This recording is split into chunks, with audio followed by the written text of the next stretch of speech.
Maja, da li možete nam kažete kako ste se odlučili za saradnju sa New Look Entertainment? Saradnja sa New Look Entertainmentom je krenula već prošle godine na sajmu knjiga, kada smo došli na zajedničku ideju da naše knjige prodajemo preko e-knjižare i tako je krenula ta saradnja.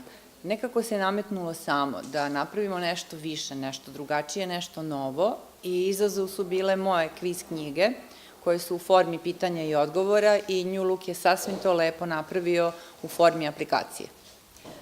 Kako ste se uopšte odlučili za digitalne knjige? Kako je došlo do toga? Da li idete u korak sa vremenom ili...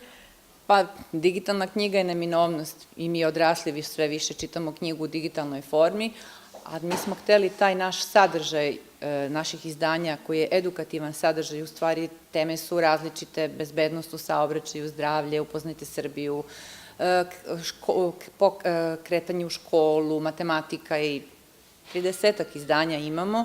I sad kako da taj edukativan sadržaj napravimo u digitalnoj formi, da bi deci bio što dostupniji, jer je neminovno da oni već sa 3 godine svi su izloženi pametnim telefonima, tablet telefonima, igraju se, onda kad već u korak s vremenom, onda da to čime se igraju bude edukativno i bude vredno, da nešto i nauče kroz igru.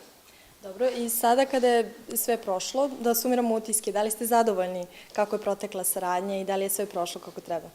Obzirom da smo bili pioniri i jedni i drugi u ovom poslu, ja sam izuzetno zadovoljna, tako da te 3 aplikacije koje smo dobili, po ovim svim prvim pokazateljima ljudi koji su gledali, svi su potpuno oduševljeni sa aplikacijama.